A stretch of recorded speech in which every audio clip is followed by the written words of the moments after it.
Welcome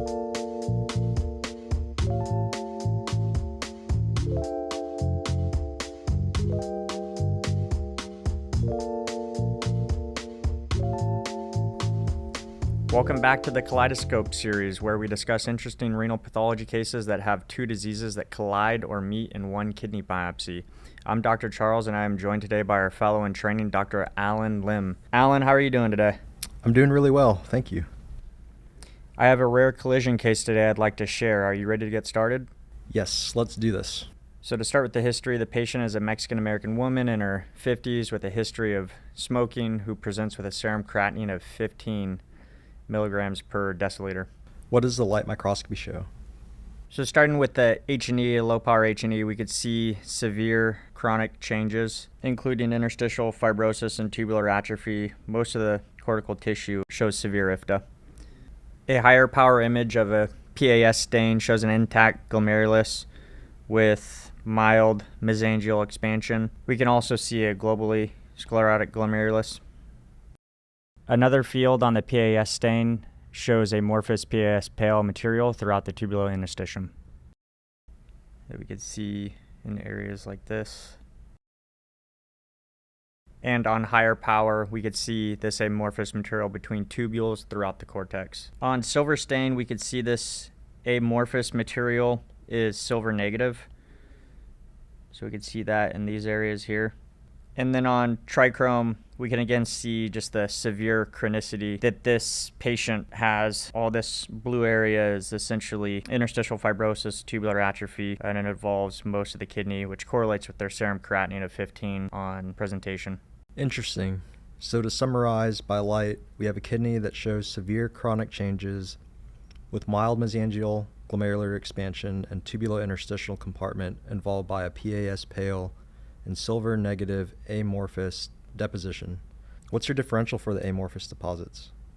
The main differential is amyloid and its many subtypes, most commonly AL amyloid and AA amyloid. Did you stain for Congo red?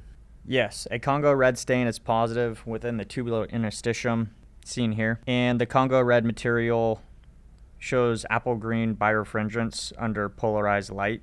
And then the Congo red, if we look at the glomeruli, we could see weak glomerular involvement within the mesangium. So there's amyloid deposition within the tubulointerstitium and weakly within the glomeruli. Can we review the IF to see if the amyloid deposition restricts? So IgA staining shows 3+ granular mesangial staining within glomeruli. C3 is also positive within glomeruli, but is weaker than the IgA. Kappa shows weak to 1+ mesangial staining within glomeruli, and then lambda shows stronger staining within the mesangial compartment of glomeruli.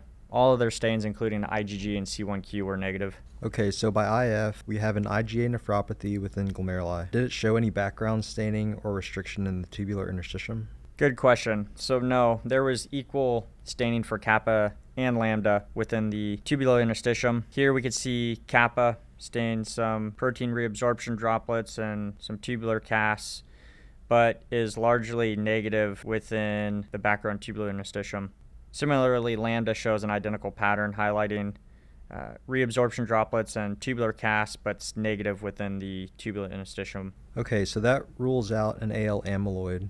The second most common type of amyloid is AA amyloid. Did you stain for that? So an AA amyloid is negative. However, a ALECT2 IgE stain seen here is positive within those congophilic areas within the renal cortex.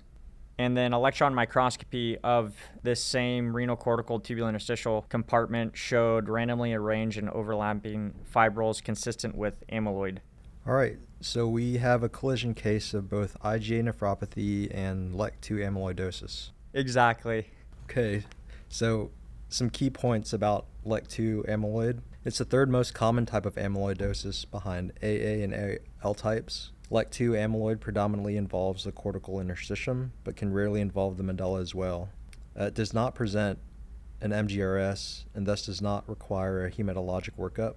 In the United States, it's typically seen in patients with Mexican ancestry and Native Americans. Outside the U.S., ALECT2 can also be found in Sudan, Israel, the Middle East, Egypt, and Punjab communities. Patients are usually older with chronic kidney disease with a mean age of diagnosis at 62 to 67 years old with proteinuria on presentation, and more than 75% show progressive renal failure after biopsy. Rarely, patients can have a concomitant primary podocytopathy or IgA nephropathy present, such as in this case. Thanks for that summary, Alan, and thank you all for joining us today, and tune in next time for a new Kaleidoscope episode.